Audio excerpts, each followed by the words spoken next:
I love comedy. It's fun. It's about the unexpected. You have no clue what I'm gonna do next to you, ma'am. And the actual title of the book is Cooking with Pooh. Dance everywhere. It's gonna be a good night. Thank you. Everybody! Oh, that's sick. You're always sick. I like it.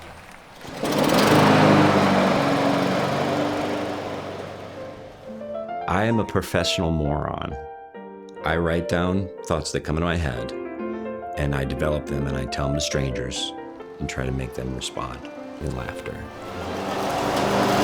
My name's Tim Hawkins. Sounds weird when I say my own name. I'm Heather. I'm married to a guy who's a comedian. And when I tell people that, they always are like, oh yeah, my husband thinks he's real funny too. And I'm like, well, my husband actually gets paid for it, so that kind of works out. I remember the kids, when they would go to a show, they would say, oh my gosh, Dad is so famous. And I was like, okay, well, let's get perspective here. This group of people right here did pay tickets to see your dad, but this is 1% of, or less than all the world.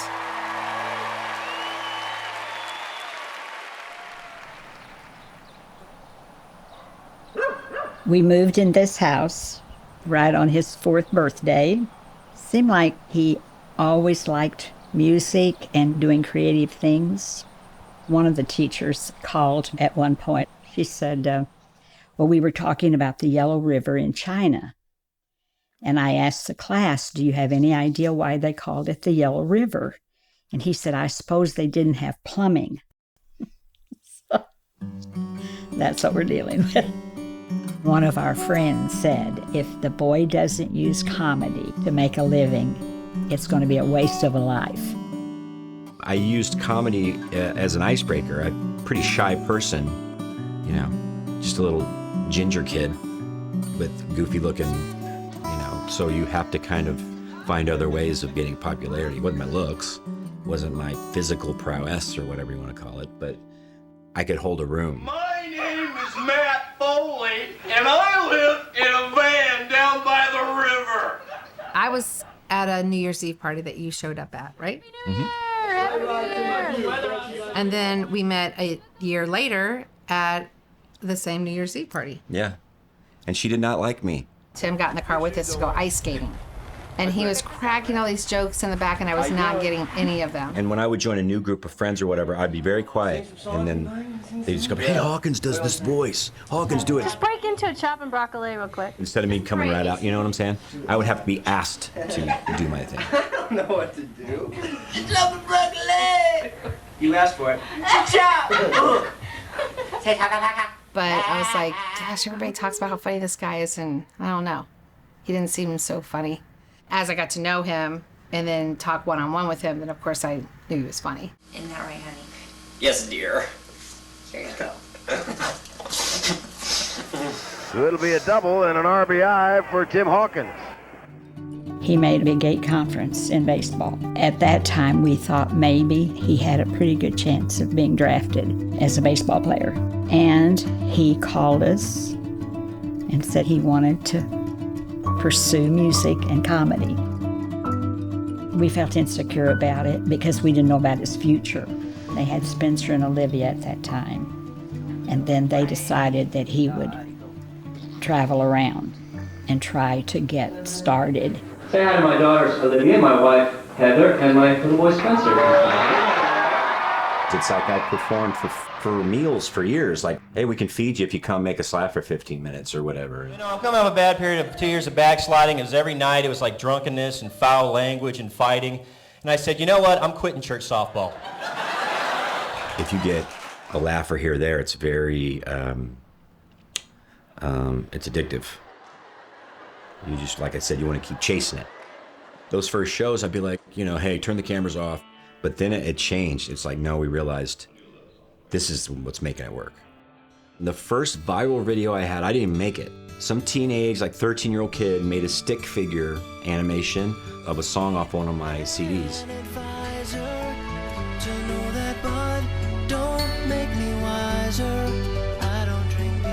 And and that one got like 1 million or so views. We were like, what is this? I mean, it was like a preschooler did it.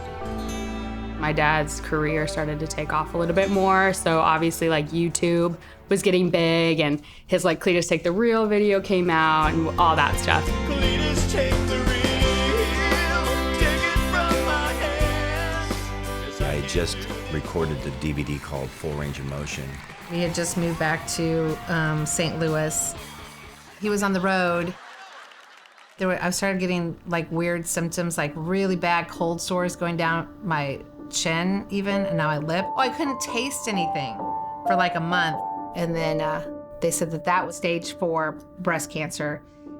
And I was like, yeah, that's not good.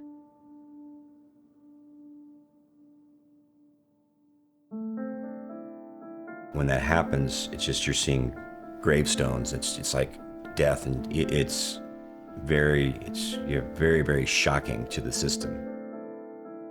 It was just really hard. I remember her being in bed for about a year.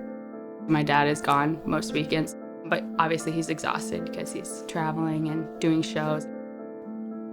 I just remember going down in our basement. I just kind of just collapsed. Is my mom gonna live? I don't know. Okay, life might not turn out the way you think it will. And thank you guys. A lot of you have been praying for my wife, Heather. She's doing really great right now. She was diagnosed with breast cancer back in 2007, and she's been over 2 years cancer-free. And so thanks for praying for her. Because without this, I couldn't do this. I really couldn't without her and people that I love. I spent probably 3 to 4 days a week being a single mom of 4 kids. I was just thinking, well, I'm paying the bills, I'm taking care of my family. I was the only one creating the material. Like 17 years, I was full-time doing what I was doing, and my schedule was etched in stone. You know, we had 12, 14 employees, and 2 tour buses, and 3 or 4 buildings, and selling, 1 million tickets a year, whatever it was. And I was like, I want to be the best for me so I can be the best for them.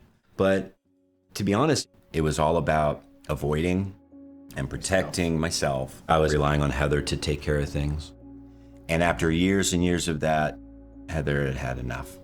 Like, I guess I could probably do this on my own. We separated in late 2018 for 2 months. Sometimes the only thing that knocks a guy like this into sense is to be like, okay, you need to step out of the home for a while, and this is for reconciliation, but in the meantime, figure this out. So it's like I need something to help me mentally. I was kind of messing with depression. I was on the cusp of depression. I got into a fight after a show one night. I don't know, it's either alcohol or drugs. I need some help. And so, and his brother's managing, and he's the business end of it, and he says, he just needs to get off the road. He needs to be home with your family. And I was like, really? He does? Like, can he do that? You're thinking in the back, well, we can't step away, so what else can we do? Well, there's really no other choice. So we're like, okay, we're gonna do this one more year, and January 1st, 2020, we're gonna shut it down.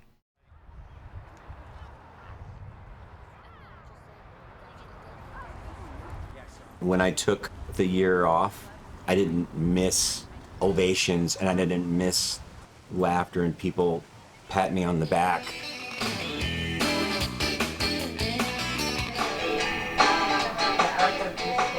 No, I've known Alan ever since he was a PhD. A Pizza Hut dude. That's horrible. That is horrible. Is this helping you, like, bring up some old ones? It does. Sometimes what was I doing? Yeah. I've never believed in fame. Never went for it. I just liked being good at something.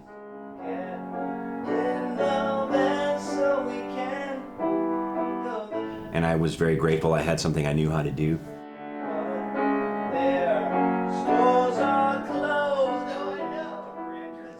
I like doing the podcast now. I always like doing voices and things like that and making my family laugh. Hey, Libby, it's Sammy the Stonefish. Oh, jeez. Hey, I just want to call and say I'm sorry about what happened there years ago. Being there, that's what a dad does. He's there. I feel more successful now than I used to feel. Before it was just, I want to be the funniest person out there. That was my focus. That was my goal, my mission statement. Everything went through that filter. I realized I don't have a whole lot of time to mess around, right? That's where I'm at right now. So success is more of a how present you are, how available you are to those around you. How can I connect? How can I be present and really enjoy life?